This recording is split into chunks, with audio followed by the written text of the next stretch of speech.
Hello everyone and welcome again to our channel. In today's video we are gonna learn how we can download SWI Prolog and how we can use a simple program using the Prolog language. For downloading it we can use any browser. In my case I'm gonna use Google Chrome. Okay, so now I will just type the name of Prolog version SWI Prolog. So here it is. Clicking on it, now I can see the main page from where I can officially download SWI Prolog for free. So we'll move on to download menu SWI Prolog. We have different files available. We will definitely choose a stable release. On this page we can see Prolog versions for different type of operating systems. In my case, in case of my computer, I have this one Microsoft Windows 64-bit, so I am going to click on it.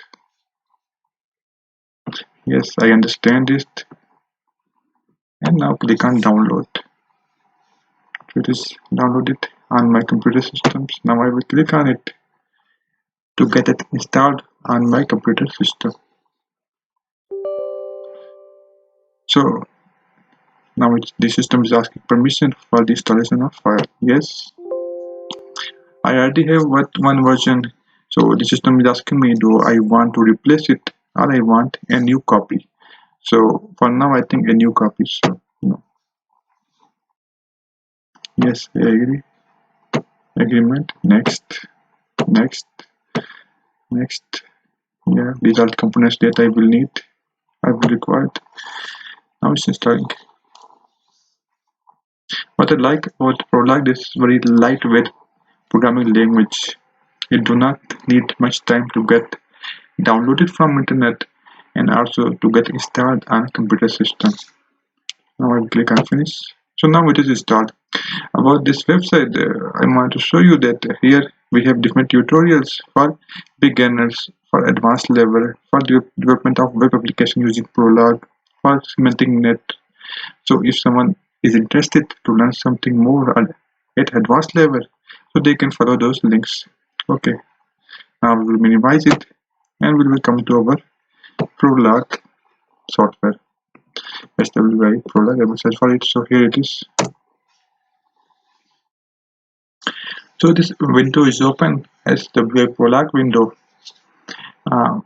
This works just like the windows are the command performed that is used along with Java. Through this window we can provide input to our Prolog program, or we can get some output from our Prolog program.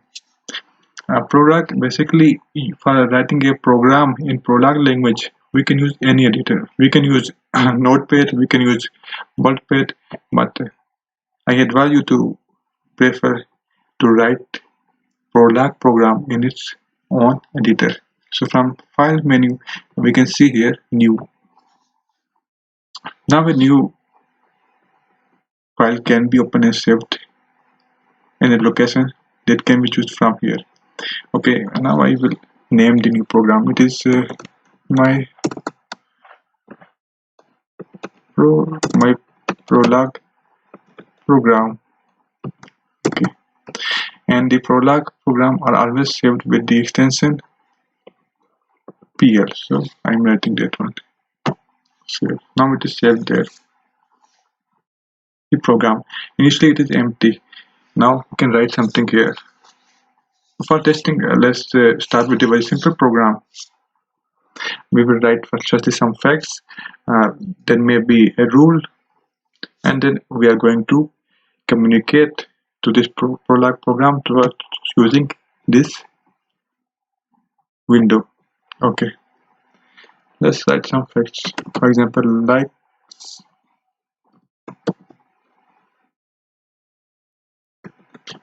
likes Peter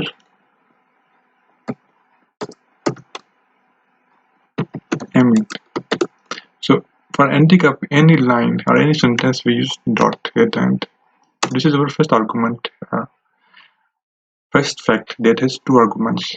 It actually says that Peter likes Amin. Right, another one likes Amin. Peter. Again, let's write another likes Peter. Pen. Okay, this is our third fact. Press enter. So for now, these facts are enough. Now let's write a rule. The first part of rule, that is called head of rule, is the name of rule. Let's say here we have friends, and here we are going to use two different variables, x and y. Here we need to be careful because this Prolog language is a case sensitive language. So for using variable, we always use the uppercase. Okay, then we have this colon, this small dash, and so this is our first part of our rule, that is called head of rule. So it means that x is friend of y if, what is if? Now we will write likes x y. For and we use this comma, likes y x, full stop. So what this rule says, it says that x is friend, I'll say it, friend of y if x likes y and likes y likes x. If both of them like each other, it means they are friends. So this is our first program. We save it. Now we can close the window. Now come to this one, from where we can give some value to our Prolog program, or we can take some value out from our Prolog program. Okay. So firstly, to reach to that Prolog program, we need to write here the path of that Prolog program where we have it saved. One way is that we can use manually. We can find out the path and we can paste over here. The other more simple way is that we just go to this file menu here. That one is consult. Just click on it, and from here we can choose this, what I think my Prolog program, what was we wrote. So now this is already here. Now let's see, is it working fine? Let's say, let's test that fact, likes.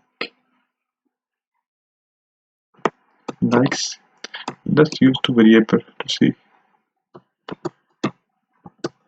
x likes y. So what are the values available in Prolog program? Now we put this full stop and we will press enter.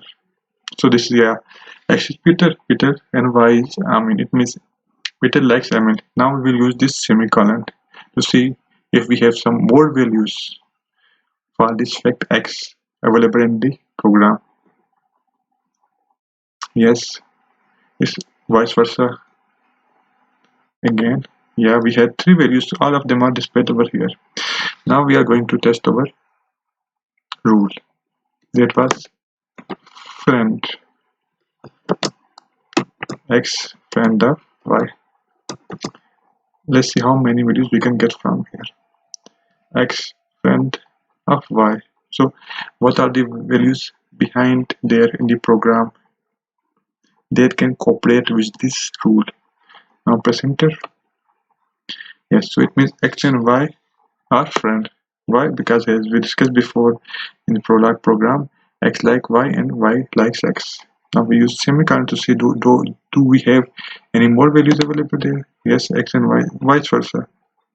Again, so this is what we have, just two there. Because we see that we said before in the third fact that Peter liked pen, but we didn't mention that pen liked Peter. So that is why they cannot be friends. So this false say that here this program is end. When this variable don't have any more value related to this rule friend. Okay, for now I think enough. Let's see you in another video. Thank you.